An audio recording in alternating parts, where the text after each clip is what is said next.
why wouldn't the planets affect us?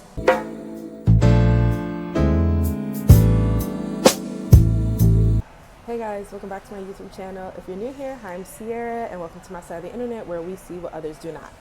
And one, I just want to say before I even get into this video, because I know most of my videos are very much like focused on the creative industries, I really wasn't expecting you guys to want to see my astrology content. I feel like that's something that people who know me, or especially who've been following me on Instagram for a few years, kind of know I'm really into. And obviously those that are really close to me know I'm like astro girl through and through. I mean, I don't know though, because it's like I also have a whole TV show about astrology called the Zodiac Games, so it's probably evident I'm an astro girly. So like, I'm really excited to make this video because I never really thought, to be honest, that people would even want my astrology take, just because that's not what pays my bills. But yeah, so I'm really excited about this video. Also, I was not expecting the algorithm to like rock with me. Like, first of all, I want to say hi to all my new subscribers. Welcome to my side of the internet.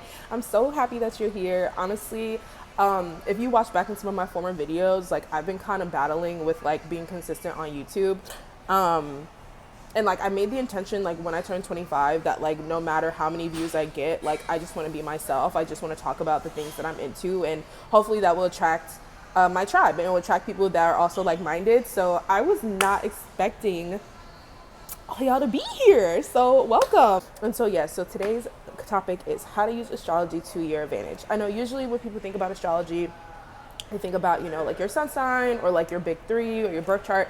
And I know there's a lot of misconceptions in terms of like, oh, I don't like, you know, I don't like Libra men, or like I don't like Pisces, or, you know, things like that, which is pretty surface level in terms of astrology. And I really want today to actually be about how to use astrology to your advantage, because that is actually how I see astrology. I look at astrology as like a lens in the world. It's like, it's more so kind of like an energetic map, and working with that energy versus that energy working against you, if that makes sense. Especially someone who is in the entertainment industry, and you know, you hear all those rumors about like, oh, like this person has an astrologer, or the president of the United States has an astrologer, or whatever. Which, by the way, excuse the noise in the back, I'm at a coffee shop, so yeah. Which, by the way, the coffee shop that I'm at, their donuts, I want y'all to know, like, quick fun fact about me, I have a big ass back. Like, for real. Like, I love sweets, I love sugary things, I love pastries, I love cakes, cookies, ice cream. Like, I have a problem. I'm definitely addicted to sugar. But yeah, so I want to get into it. So how to use astrology to your advantage. I want to just break down like the basics, because astrology is very complex. Like, astrology basically, and I'm not even gonna do like the whole dictionary definition, or maybe I will. I'm gonna put the definition right here. But my definition of astrology is literally just the study of the planets in our solar system and how that affects life here on Earth. Like, that's literally as simple as I can make it. Like, and because astrology is super complex, like it is a study, and I know a lot of people are like, oh, it's a pseudoscience, it's not real, da da da da da. But I think that's bullshit. And every time I meet with somebody who's like, astrology isn't real, da da da da, whatever, I'm like, okay, so I hit them with this. Most of us went to school. Most of us went to middle school and high school. And when you were in your science class, what's one thing we learned about the moon? It controls the gravitational pull of the ocean, right? That's a known fact. I'm gonna put my receipts, because I am a Virgo, so you know, I'm gonna come with the facts. So, okay, right. We know that the moon controls the gravitational pull of the ocean, right? Okay. So, if it controls the gravitational pull of the ocean, and as humans, we're 70% water, why wouldn't the planets affect us? Astrology is so much more than just how it affects people, even though, yes, it affects all of us, but it affects things on Earth, period. The fact that like Earth, as heavy as it is just floating in this like orb, and like everything is just naturally orchestrated. I want us to really process that, and really want us to like think about in terms of the bigger picture. And it might be a little existential, but like the bigger picture, like how we're navigating in life. And so one of my favorite quotes of all time is actually going to lead me into segue into how to use astrology to your advantage, because it's by actually a person that I study a lot, JP Morgan. And the quote goes, millionaires don't use astrology, billionaires do. And I think that's so true and so accurate, because when you talk about in business, and this is what I was kind of referring to in my last video of if you're a creative, this is for you. Like in business, especially when it comes to like investing, whether it's like investing in the market or investing in your craft or investing in when you're going to drop this project or whatever the case may be, it's like most times it's not even about the quality of work. A lot of times it has to do with timing. And sometimes someone has a really fire idea, but it's not the right timing, or it's too late of the timing. And what astrology helps with is the timing of things. You want to know, like, again, like how can you work with the energy versus working against it? And so the first thing I like to do, especially because y'all know, like, I am a technology girly, I do feel like technology is very helpful, is we're gonna pull up ChatGPT. And it's okay if you don't know your birth time, like it's literally okay. You don't have to, even though it does help, you don't have to. What I would do is I would go to Cafe Astrology, pull up your birth chart, or like put in your information. So it's gonna ask you your name, your birthday, the time. If you don't know the time, that's okay, in the city that you were born. And then what I like to do is I like to copy that and then put that in ChatGPT, and I'm just like, hey, based off my chart, like simply explain like the different components of my chart so I have a better understanding of myself. And or I would like prompt the AI, like, please act as a professional astrologer and cite your sources. So, because sometimes when you're talking to AI, especially if you're using it to kind of work with it, kind of like a co-collaborator, you kind of have to tell it how to think. So I would be like, yo, like, act as a professional astrologer who has like 20 plus years of experience, who also specializes in mundane astrology, and study my chart and explain my chart to me simply. And then what I would do is based on certain aspects of your chart. So for example, like I know, like as a Virgo sun, I'm also in a Virgo Mercury, which is basically my planet of thinking and communication. I know that like the ways in which I present myself to the world, like people are like really attracted to how I communicate. Like I hear this all the time, like whether it's new deals on the table for my agency or like even just my creative friends, like people just like, I literally kid y'all not, like I was in a meeting last week and this guy was like, and I didn't know if I should take offense to it or not, but he was basically like, your diction is just so incredible. Like, yeah, he was like, the way you articulate yourself is so extraordinary. Like your diction, your vernacular, your vocabulary is just so incredible. Wow. Now, granted, I was like, oh, well, I appreciate that. Thank you. But a part of me, I think also just as a Black woman, I was like, are you expecting me to be stupid? Like, are you expecting me to be slow? But sometimes I realize that, no, like sometimes it really is just my sun and my Mercury working together, especially because they're both in Virgos. So it's like, oh, like I know, okay, like the way I write, when I wrote my Enertech article, like that was received really well. Like when I communicate, I like to be very, I like to talk in complete sentences when people ask me questions. Like English was like my favorite class in high school, because it was probably the most creative class, to be honest. I think that's why I liked it. But it was also, again, like linguistics, language, like that's literally how we connect globally.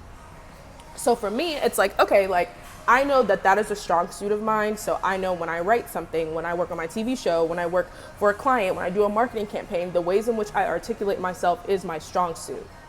Does that make sense of how I've used it to my advantage? Like I know that like when I go on panels, like the way I answer questions, the way I engage with the audience, like I have a stronger pull when I'm communicating with people because I understand that about myself. And I think astrology is really just a tool for self and situational awareness. And I think once people start looking at it from that lens, instead of this like mystical thing, although it is kind of mystical and it is really cool, you start to see how it does play out in real time. So the second thing that you're going to use to your advantage is if you don't have the birth time, then try to figure it out. But if you do have your birth time, then I would suggest you look at your houses, because the houses is definitely something that I realize helps me a lot understand how I show up in the world. So when you do a birth chart, it's kind of broken up into two different sections. You have like your inner planets and then you have your houses. And so the way in which I describe like your inner planets, like your sun, your moon, your Mercury, your Venus, your Mars, etc., like I look at that as kind of like an onion, kind of like the Shrek analogy, where it's like ogres are like onions, like we have many layers. Like I think that's the equivalent of like your inner planets. Like it's describing your internal layering and the ways in which you show up in different aspects of yourself. So like your moon, you know, so your internal moods, your emotions, like your Mercury, how you communicate, your Venus is how you show up in love and relationships. Whereas your houses, I kind of look at it as like an external factor, kind of like your houses is basically how you different aspects of the worlds in which you show up. So like your first house or your rising sign is like those first impressions. Like your fourth house is like the home. Your 10th house is like careers, public relations, like how you show up. When you start to apply, it's giving you like game. Like it's really showing you how to use the information that you're learning about yourself to your advantage. One more thing that I would say of how to use astrology to your advantage is perfection years. And this is something that I learned 2 years ago. It was right before when I was 22, about to turn 23, entering my 12th house perfection year. And I'm so glad I knew a little bit about it before I went into it, because y'all, when I tell you 23 was whooping my ass. 23 whooped my ass, I'm not gonna lie, but it was so necessary.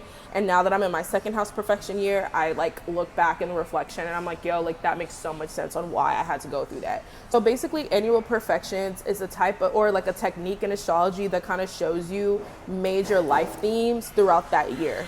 And so when you know what to expect in terms of life themes in that year, it kind of helps you prepare for that and helps you kind of navigate those things. So when I turned 23, which is your 12th house perfection year. So your 12th house is like, you know, solitude, secrecy, hidden enemies, isolation, like, just like a lot of those death, you know, not literal death, but you know, like that type of thing. When I was 23, oh my God, I got fired. I got fired. That was the first time I ever got like an eviction notice, because I was fired and I didn't know when how I was gonna pay my rent. There were people that I thought were my friends, and people that I thought were gonna be in my corner, and people that I thought were gonna support me, but ended up actually like they weren't, like they didn't show up. And I think that plays a lot into like the hidden enemy aspect of it, where I don't really think I have like enemies for real, because I really just be in the house minding my business. But it's more so just like a lot of things were revealed to you, and things that, and hidden, it's very hidden energy. So I was like, oh, like I kind of knew, I didn't know how it was going to play out, but I knew there was something to expect in that regard. So when I turned 24, that's like your first house perfection year. So it has a lot to do with like how you show up in the world, how you self-identify, like, you know, exploration, like really aspects of yourself. And depending upon what your rising sign is, or what your first house is, those are going to be major energy themes in that year. So because my rising is in Sagittarius, it was a lot to do with exploration, like me wanting to, you know, try new things, me experimenting, me doing adventures, me traveling. I traveled a lot. When I was earlier this year, when I was 24, like that was probably the most traveling I had done in a year alone. Like LA, New York, Miami, like I was just going back. Like I was just flying around, like doing so much stuff. Dropped my book, working with the music tech company, doing like, you know, meeting King Wallonius, the BBL Jersey, like just doing all types of stuff. So 24 for me was kind of like realizing my individuality and like my own self-worth and what it means to really stand on your own, and self-empowering myself. Weeks ago when I turned 25, not only did that frontal lobe development kick in for sure, but it was something that really meant a lot to me, because I felt more clear on who I am now in this aspect of my life. There's just a lot of change happening. And so I think right now, as like the planet is going through a lot, as we're starting to see like how the energy of the planets are affecting us here on Earth, as the saying goes, as above, so below. And I really believe that. So I hope y'all found this video helpful. If you liked it, please give it a thumbs up. If you're new here, please subscribe if you want more videos like this. If y'all want more astrology videos, drop some questions below. If you want to know how to use astrology to your advantage as a creative at this time, I definitely think I can do a video about that specifically. Or if y'all want my next astrology video to break down the zodiac games and all that craziness, I can do that as well. But I just love y'all. Like, this has been so cool and so amazing, and I hope you guys have a great rest of your day or night or whatever time y'all are watching this, and I will talk to y'all soon. Bye.